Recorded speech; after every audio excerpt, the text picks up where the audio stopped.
Hello everyone, it's me Chemical Cringe with my first video. The new Smurfs movie looks cute, but the marketing has been very poopy.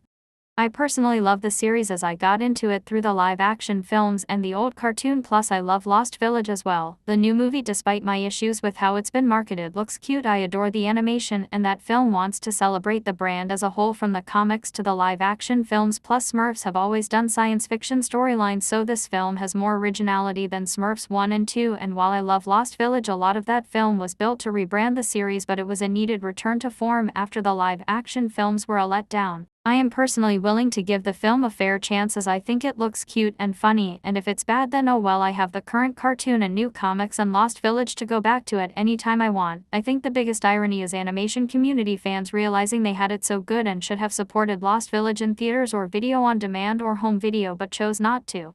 But to be fair to my fellow cartoon fans that are not in the cartoon/animation community, the grips of awful takes on the root of fun family flicks shouldn't exist with simple plots and are funny. People were not being subjective to notice what they like and dislike in a film and make it everyone else's problem and then become lost to follow.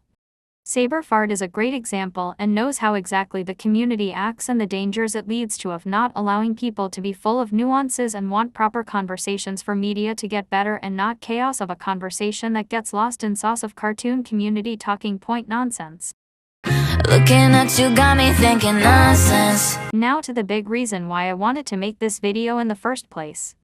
I brought up the cartoon community earlier as while we have the blessing that is Saberfart to satirize the community and the dangers it still has if not careful.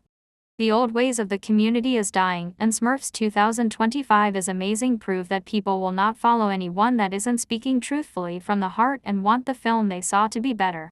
Now Smurfs, ever since Katy Perry voiced her to then Demi Lovato, pop girlies were the foundation of Smurfette in modern day. Then you had the Smurf video games that were dance and pop heavy, then with Smurfs 1 having Panic at the Disco, then Smurfs 2 being stacked with Bop After Bop, OH Lala by Britney Spears and Live It Up by Owl City, and Lost Village having I'm a Lady by Megan the Trainer, probably the weakest of the old era films, but it felt appropriate to the modern day Shrek in the Swamp karaoke dance party pop standard. Hi everybody, and welcome to the Shrek in the Swamp karaoke dance party. I'm gonna take things down a little bit with one of my personal favorites. You might be asking yourself, hey wait a second, isn't I'm a Believer the dance party ending?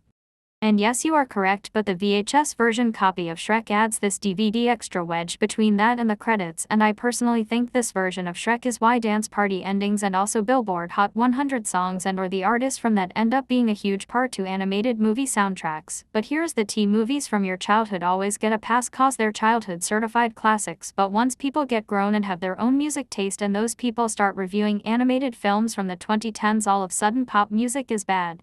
While yes, studios can meddle with this, but you would be shocked how creatives do a middle ground. I recommend Despicable Me reason and context to its dance party ending, or how highly they praise Pharrell Williams on DVD extras.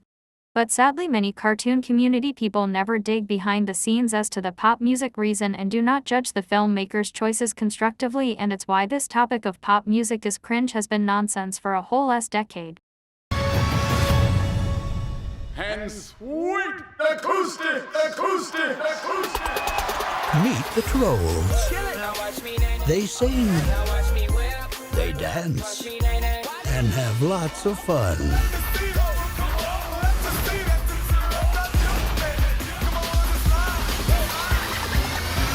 But these creatures aren't just delightful. They're delicious. Oh my god. DreamWorks Trolls. I personally love Trolls as a series. The filmmakers set out to make a jukebox musical that was LOL-XD, so random comedy that was common during the 2010s that also had heart. Was some of that taken from Smurfs? You bet, but the only thing they took was tiny creatures living in forest who are happy and sing and hide from the villain character from being eaten. But the irony is Trolls took that last part from OG Smurfs canon, not the Sony mandated canon of Gargamel taking the Smurfs magic outside that. Trolls has been doing original ideas. But sadly, while I'm still excited for the film and love both Smurfs and Trolls, I can't forgive them for stealing the Brozone Finding the Brothers plot, but now with Finding Papa Smurf's Brothers. But also, this film isn't hiding being inspired by Trolls, with Rihanna and it being a musical being all over the marketing. Hell, they even got James Corden, who was in Trolls and its sequel World Tour, but not in its third film, so even that is a little on the nose of taking from Trolls. The weird part is the two released songs for this film have just been really boring, and in fairness, Smurfs 1 through its weakest pop song I'm a Lady are a lot more fun, catchy and make you wanna get up and shake your ass too. But both the songs released make me feel nothing, so even it copying from Trolls' music approach of Trolls' 2016 original songs made that aren't covers has blown up in this film's face.